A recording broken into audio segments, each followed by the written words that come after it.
नमस्कार विद्यार्थ्यांनो, सहज शिक्षण यूट्यूब चॅनलवरती तुमचे स्वागत आहे.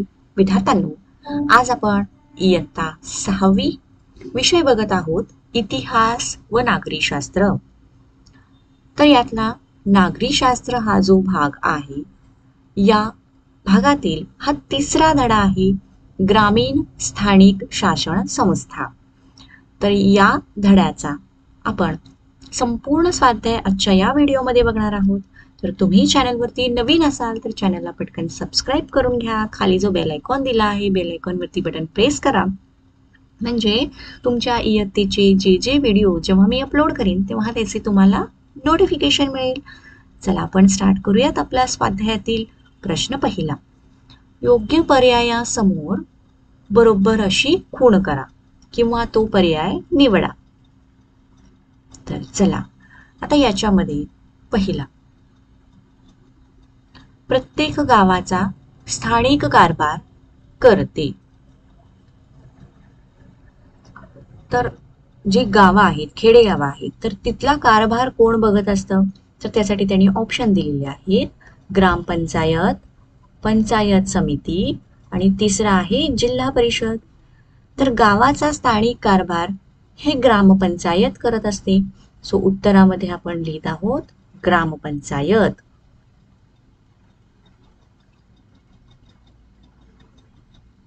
दुसरा, प्रत्येक आर्थिक वर्षात ग्रामसभेच्या किमान सभा होणे बंधनकारक असते. आता जे आर्थिक वर्ष आहे यामध्ये ज्या ग्रामसभा होत असतात, तर या साधारणतः किती होणं बंधनकारक आहे?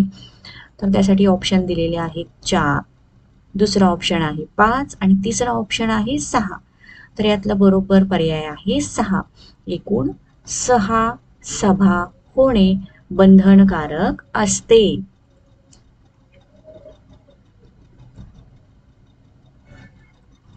तिसरा, महाराष्ट्रात सध्या जिल्हे आहेत. तर पहिला ऑप्शन आहे 34, दुसरा ऑप्शन आहे 35 आणि तिसरा ऑप्शन आहे 36. बरोबर ऑप्शन आहे तिसरा 36. महाराष्ट्रात सध्या 36 जिल्हे आहेत.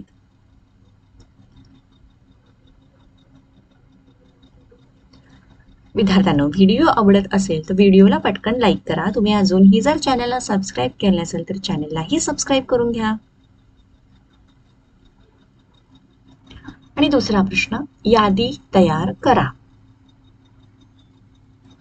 आणि त्याच्यामध्ये प्रश्न विचारलेला आहे, पंचायत समितीची कामे. तर पंचायत समिती कोणकोणती कामे करते याची आपल्याला लिस्ट करायची आहे. तर चला उत्तर बघा.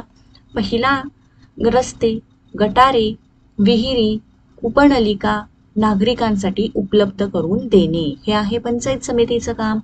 त्यानंतर रोग प्रतिबंधक लस पुरवठा करून जनतेच्या आरोग्याची काळजी घेणे. त्यानंतर स्वच्छ पिण्याच्या पाण्याचा पुरवठा करणे, तसेच रस्त्याची स्वच्छता, कचऱ्याची विल्हेवाट लावणे. त्यानंतर पुढचे कामं आहेत शेती आणि पशुधन सुधारण्यासाठी शेतकऱ्यांना मदत करणे, वेगवेगळ्या योजना राबवणे. 6वा आहे प्राथमिक शिक्षणाच्या सोयी उपलब्ध करून देणे. 7वा आहे हस्तोद्योग आणि कुटीर उद्योग यांच्या विकासाला चालना देणे. आणि 8वा आहे दुर्बल घटकांना आर्थिक मदत करणे. तर ही सर्व कामे पंचायत समितीची आहेत. तर इथे आपण टोटल 8 पॉइंट्समध्ये ती लिहिलेली आहेत.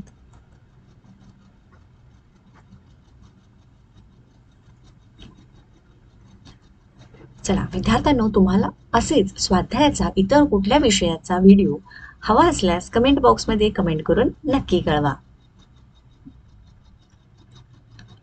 तिसरा प्रश्न, तुम्हाला काय वाटते ते सांगा. आणि यामध्ये पहिला, ग्रामपंचायत विविध कर आकारते. उत्तर बघा. पहिला पॉइंट, आपल्या क्षेत्रातील नागरिकांना पिण्याच्या पाण्याचा पुरवठा व्हावा, दिवाबत्तीची सोय व्हावी, यासाठी ग्रामपंचायत प्रयत्न करत असते. दुसरा मुद्दा, ग्रामपंचायत गावाच्या विकासासाठी, इथे आहे विकासासाठी अनेक योजना आणि उपक्रम गावात राबवत असते. त्यासाठी लागणारी आर्थिक मदत उपलब्ध व्हावी यासाठी ग्रामपंचायत विविध कर आकारते.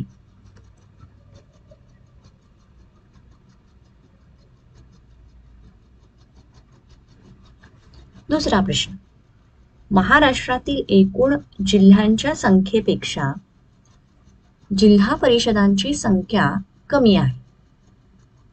तर चला उत्तर बघा. पहिला पॉइंट, प्रत्येक जिल्ह्याच्या ठिकाणी एक जिल्हा परिषद असते, बरोबर. परंतु महाराष्ट्रात सध्या 36 जिल्हे आहेत, परंतु जिल्हा परिषदा मात्र 34 आहेत. का? याचं कारण बघा. कारण मुंबई शहर जिल्हा व मुंबई उपनगर जिल्हा हे ग्रामीण लोकवस्तीचे भाग नाहीत, म्हणून त्यांच्यासाठी जिल्हा परिषदा नाहीत. जिल्हा परिषद फक्त ग्रामीण भागातील विकास व्हावा म्हणून कार्यरत असते.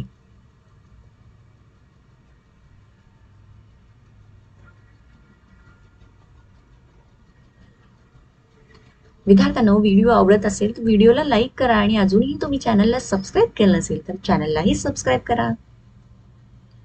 चौथा प्रश्न आहे, तक्ता पूर्ण करा.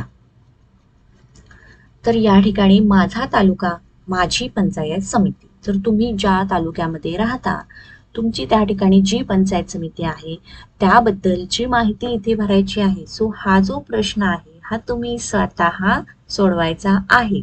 तुमच्या तालुक्याचे नाव, तुमच्या पंचायत समितीचे जे सभापती आहेत त्यांचे नाव, जे उपसभापती आहेत त्यांचे नाव, गटविकास अधिकाऱ्याचे नाव, गट शिक्षण अधिकाऱ्याचे नाव, हे सर्व या तक्त्यामध्ये भरायचं आहे. आणि पाचवा प्रश्न, थोडक्यात माहिती लिहा. पहिला, सरपंच. आता बघा याचं उत्तर. पहिला पॉइंट, ग्रामपंचायतीच्या निवडणुका दर 5 वर्षांनी होतात. दुसरा, निवडून आलेले सदस्य आपल्यापैकी एकाची सरपंच आणि एकाची उपसरपंच म्हणून निवड करतात. तिसरा, ग्रामपंचायतीच्या सभा सरपंचाच्या अध्यक्षतेखाली होतात. आणि चौथा, गावाचा विकास योजना प्रत्यक्ष राबवण्याची जबाबदारी सरपंचावर असते.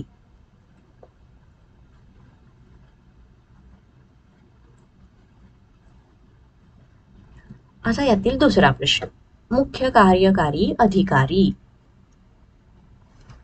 तर चला याबद्दलची माहिती लिहूयात. पॉइंट पहिला, जिल्हा परिषदेने घेतलेल्या निर्णयाची प्रत्यक्ष अंमलबजावणी जिल्हा परिषदेचा मुख्य कार्यकारी अधिकारी करतो. म्हणजे जे निर्णय जिल्हा परिषदेने घेतलेले आहेत, ज्या योजना राबवायचं ठरवलेलं आहे, तर त्याची जी अंमलबजावणी आहे, त्याचे जे प्रपोजल पास करायचं आहे, हे सर्व हा मुख्य कार्यकारी अधिकारी बघतो. आणि दुसरं म्हणजे या मुख्य कार्यकारी अधिकाऱ्याची नेमणूक ही राज्य शासन करते.